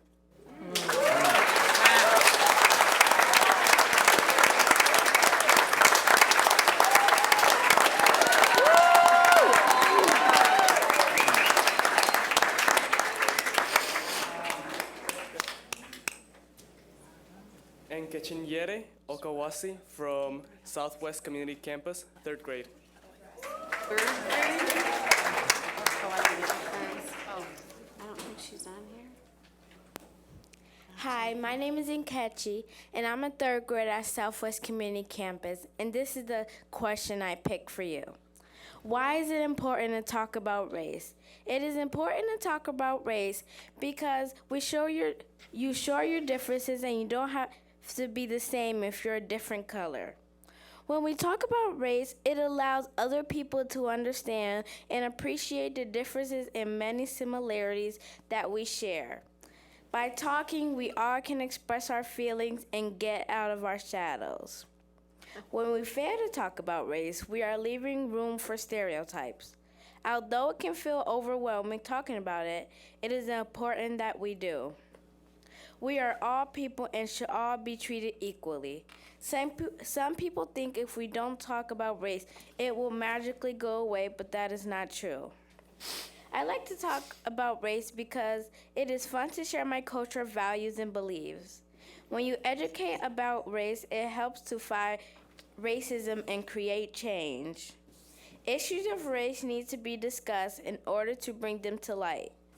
Oftentimes, people don't realize they are using race as a measure of judgment.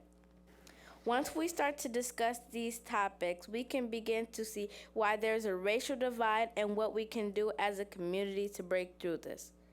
By talking openly and honestly about race and what it means, we can help the world see beyond the outward differences and look deeper for the things that connect us. Thank you for your time. Very catchy.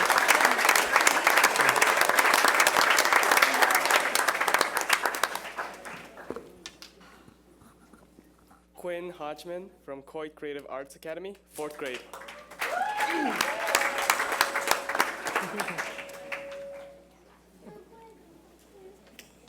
I am proud.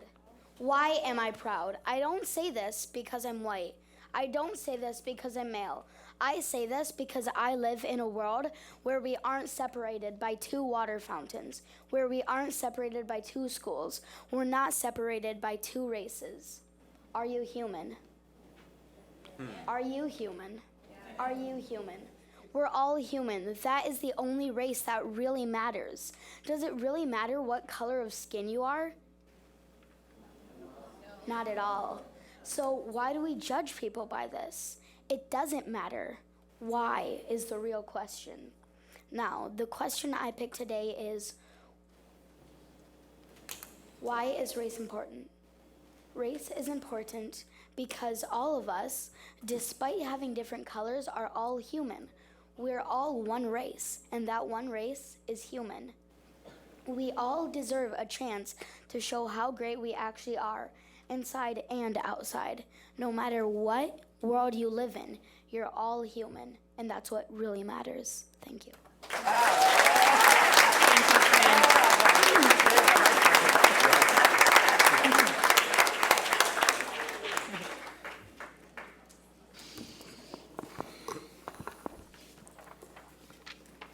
Can we get another round of applause for all our speakers?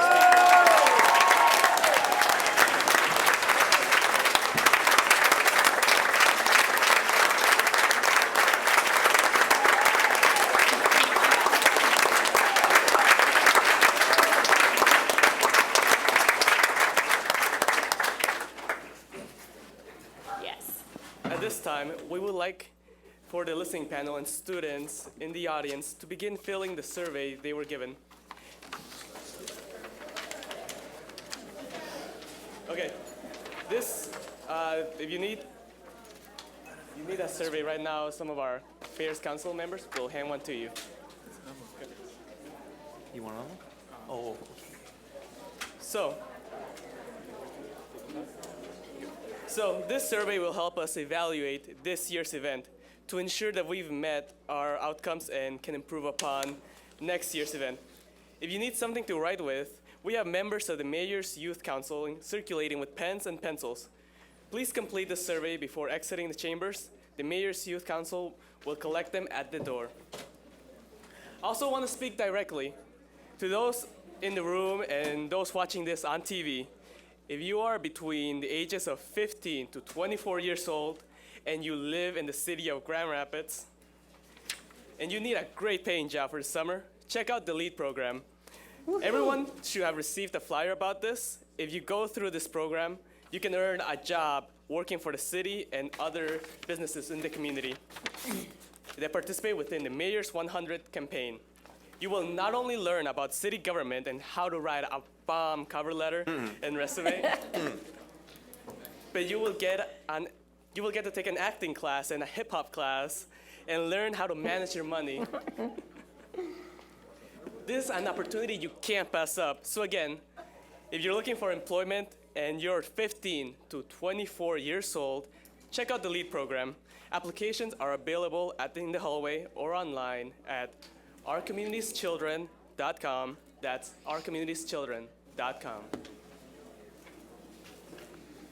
As you're all filling out your surveys, we would like to take a minute to acknowledge and thank our partners and sponsors. Our Community's Children, Michigan's Children, the City of Grand Rapids, the Grand Rapids Public Schools, the city's Racial Equity Here Initiative Core Team, and Daddy Pete's Barbecue for giving us awesome deal on lunch. Please give all of our sponsors a loud round of applause.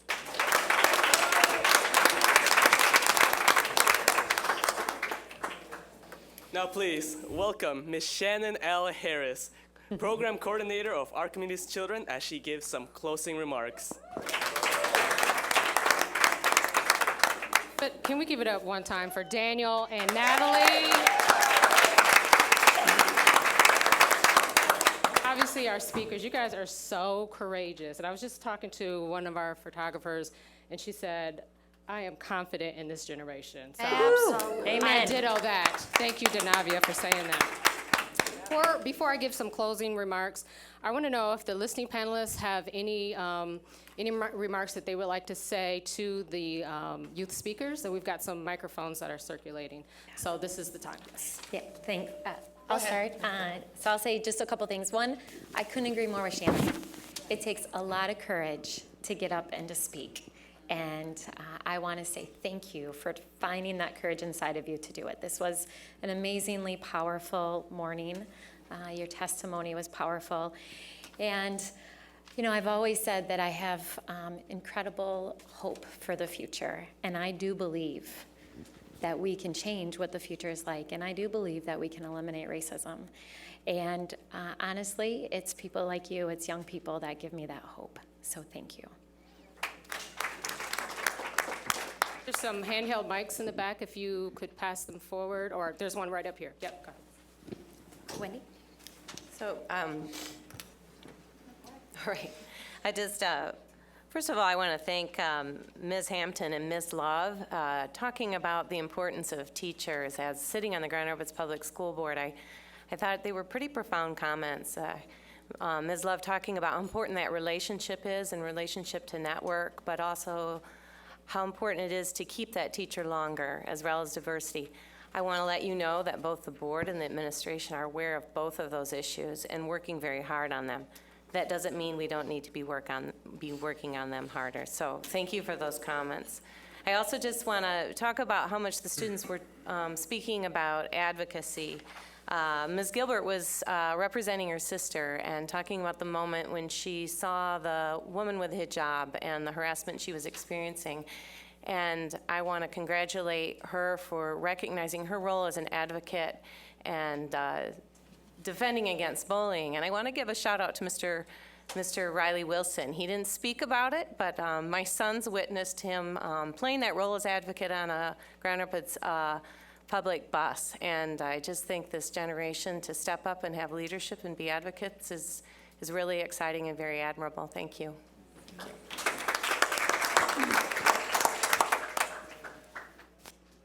Do I need that phone? No, you can speak right in. Okay, fine. Students, as a former teacher, I have to say, you got an A+. You are terrific. Terrific. Now, let me tell you, I came to this state as a migrant farm worker when I was your age. And now I sit on the State Board of Education. When I ran for office, it's a statewide office, I got almost 2 million votes. So sí se puede. Now, there's two things that I kept in my philosophy as I grew up, and I still do. There's two things. Never allow anyone or anything to get in your way of progress. And the other one, always look at the half-full glass, and you're gonna get to be, I was telling the mayor, there's our mayor, I was telling the senator, there's our next president, our next this, and you all are going to be a somebody. Thank you so much. I'm so proud of you.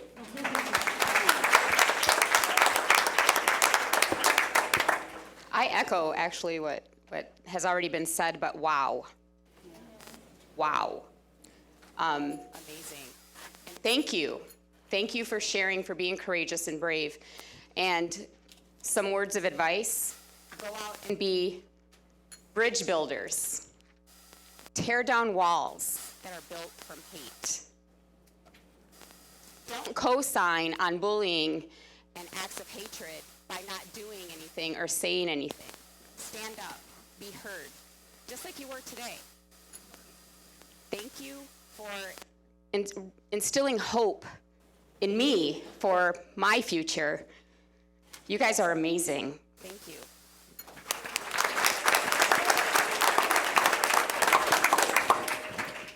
I'd like to echo too, congratulations. And I've been on this listening panel a number of times over the years. And it's I think what people don't realize, and I think the panelists will probably agree with me, is that this is a good experience for you. You get to learn about an issue facing our community, our state, our world, and you prepare a speech and you deliver it, and you learn a lot from that. But over the years, participating in these, I actually learn, I believe, so much more than you do. We are all charged now at these points of our lives and in our positions to make decisions for the future that you're all going to be a part of, and you're all going to be in these positions to make decisions. And so I learned from you about what you're learning, what you're feeling, what's important to you, the influences that are in your lives from your family, the adults in your lives, your schools, your community. And so I just want to thank you for being courageous. That word was used a lot. It's courageous. You've had a great experience this morning, but you've also taught me a lot. So thank you very much.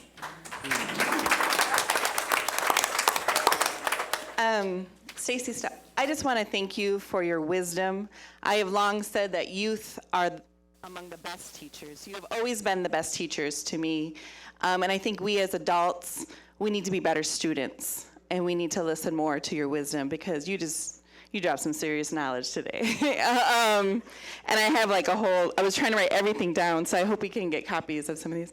But also, you're not just leaders of tomorrow, you're leaders right now.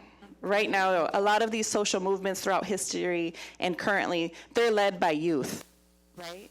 You have the energy and innovation. Elders we have, I'm like a baby elder, I'm not like an official elder, but we have roots and we have history, but combined with your leadership and your energy and your wisdom, we can change our part of the world. And so I just want to thank you for your leadership, and hopefully hashtag be my coworker, apply to the city. I would love to work with you on a daily basis. I'd say, just really quick. I want to thank all of you guys. This has been very powerful today, but it reminds me of, I have to go to scripture, and Micah 6:8. And it says, and what does the Lord require of you? To act justly, and to love mercy, and to walk humbly with your God. And so I just want to thank you guys I think the theme throughout this morning was essentially for us to celebrate humanity. Because I hope we all walk away today with the understanding that it's bigger than race. It's essentially about humanity.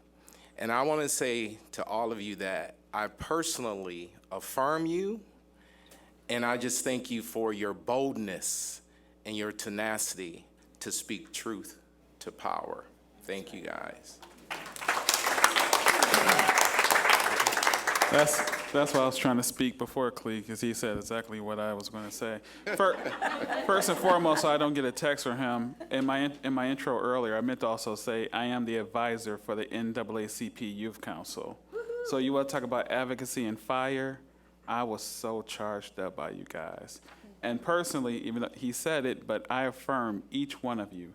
The feelings that you feel inside of yourself, it's okay. Release them, because that's your power. Never let anyone take over the power of yourself, because then you're giving up yourself. The only person in charge of yourself is you, and God gives you that power to be in charge of yourself. Okay? Now, here's something I kind of wrote down. I was influenced. I'm not a poet, and snaps to the sister who did do poetry, but I thought of something. While living in all of this discouragement of this world, I am encouraged by the young people that I see. And believe it or not, as a former educator, and I educated in Detroit public schools where I was educated at myself, as an adult now, I am so encouraged that our future is so much brighter because of you all. I charge each one of you to go out, talk to your peers and talk to others, because what you have, others need. And if you don't do it, no one else will. That's right.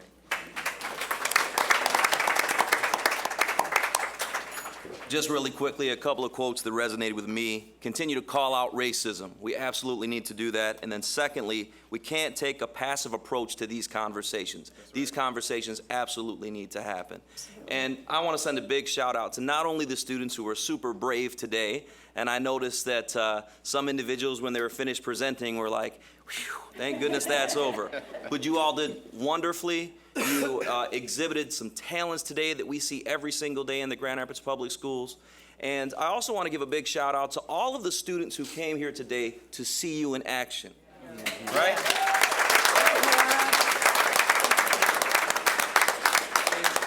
And how encouraging your peers were when you were up there. You had their full attention, and our charge is next year, some of you who are sitting back there watching your peers be so successful, come and join the fun. Thank you. Well, I too want to commend you all for your courage in speaking out. One of the worst things that can happen is if we all put up our defenses. And there's nothing like hearing from young people who are speaking to adults to help us get those defenses down and begin to listen and address the inequities in our city. I loved what Brooke said about love your school enough to criticize it, and I want you to love your city enough to do that as well. We have wounds that need to be healed, and you can help us. I also loved Gabriel's poem. I'd love to have a copy of that. Embrace everyone and what they have to offer means so much to all of us. And Michaela, you spoke to my heart. I too have a mixed race family and a daughter like you, and watched her go through difficulties in high school, trying to figure out where to fit in. And so I just appreciate that there is so much hope in this next generation, that we're going to get over a lot of these obstacles that we've had and these intentional barriers that have been put in the way of all of you. And please tell us how we can help you, because we so appreciate you, and you are our hope for the future. Thank you.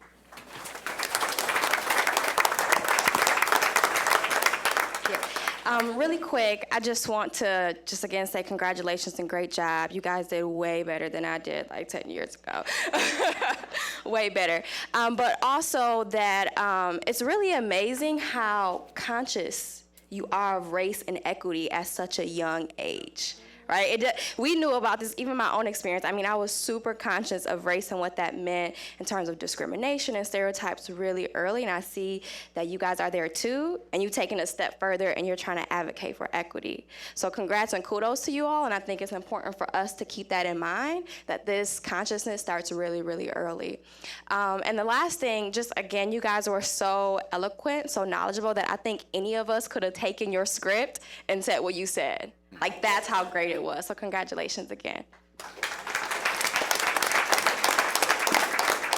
Okay, I know I'm standing in between you all in lunch, so I'm just going to be really, really brief with my shout out. So this KidSpeak could not be possible without the following people. So Glinda Hayden, and I know she had to go back to school. She's a social worker at Ford Academic Center in MLK. Leah Young, I know she's in the back there, counselor at Ottawa Hills High School. Susie Jacoby, counselor at Union.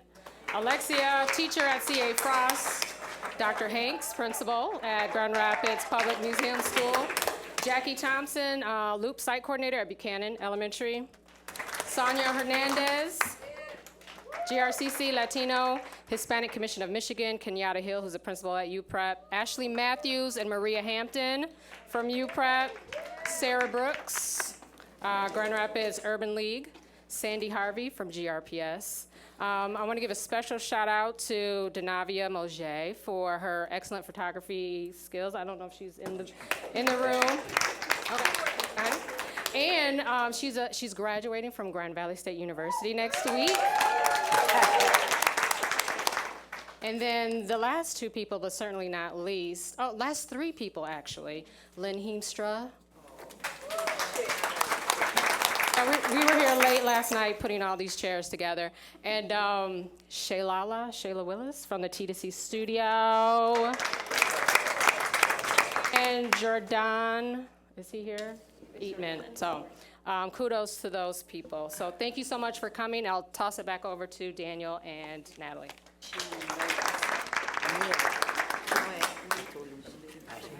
Okay, we're gonna take a selfie with all of you. We're gonna take like a crowd selfie first before we close up in just a minute, so. I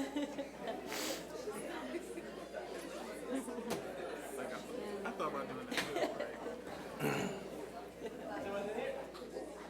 You got it. This is yours. No, mine, I already got one, yep. Mine's in mine. Sorry.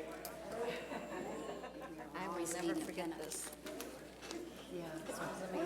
You have to, wait, you have to do one this way too. Come on. Half lever. Just because we're old.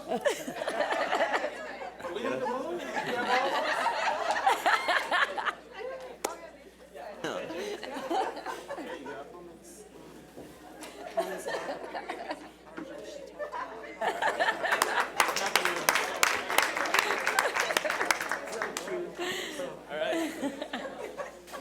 Don't forget to drop off your surveys on the way out. And please join us downstairs for lunch on the Ottawa level so you can take the elevator down to level 1. And thank you for coming. Thank you.